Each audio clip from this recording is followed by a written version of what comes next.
I want to talk to you about my kids. Now, I know everyone thinks that their kid is the most fantastic, the most beautiful kid that ever lived, but mine really are. I have 696 kids, and they are the most intelligent, inventive, innovative, brilliant, and powerful kids that you'll ever meet.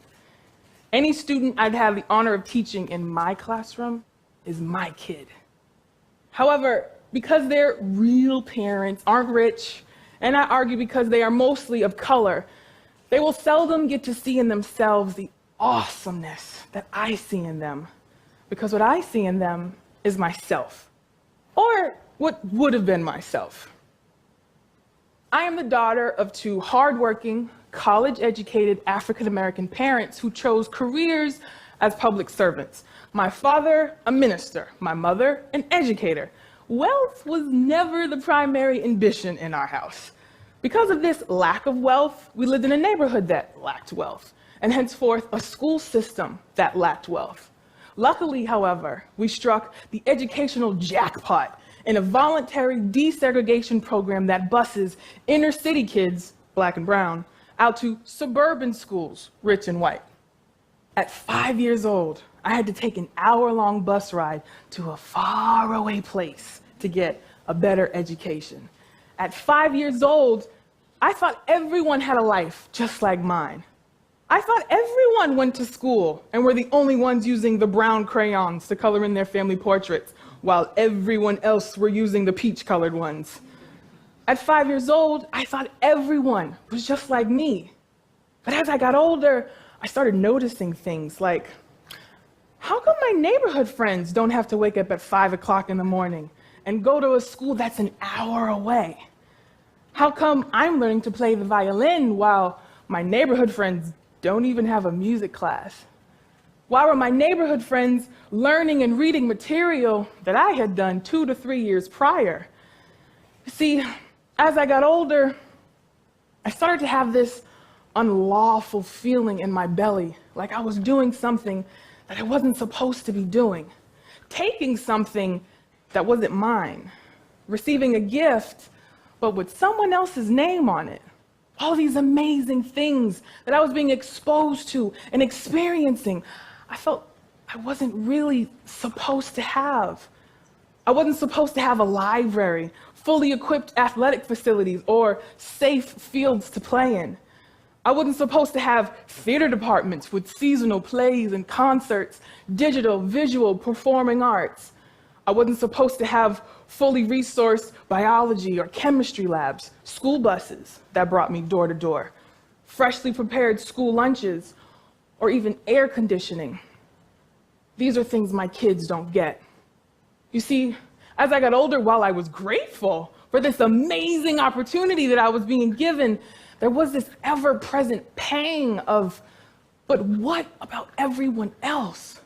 There are thousands of other kids just like me who deserve this too. Why doesn't everyone get this? Why is a high-quality education only exclusive to the rich? It was like I had some sort of survivor's remorse.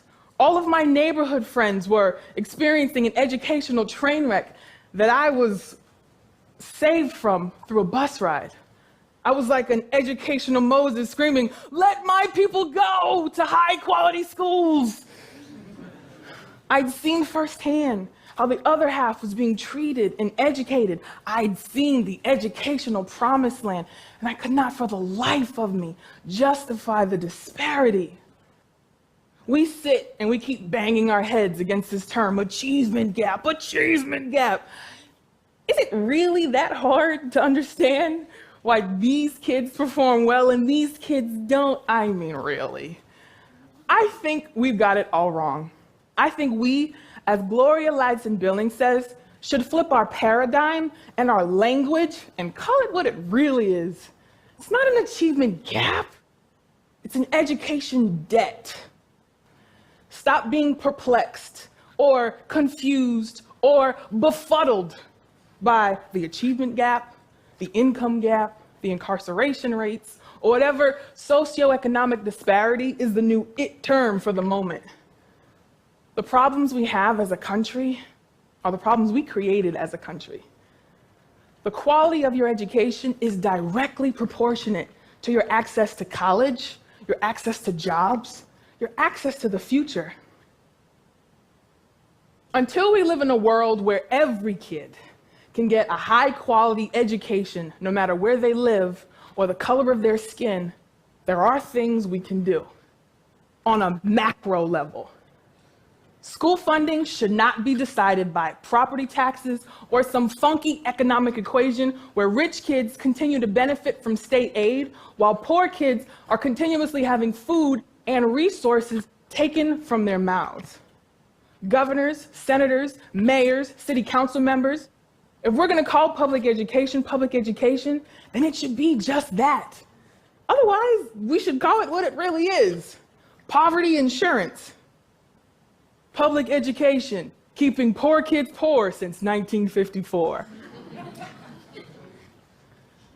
If we really, as a country, believe that education is the great equalizer, then it should be just that: equal and equitable.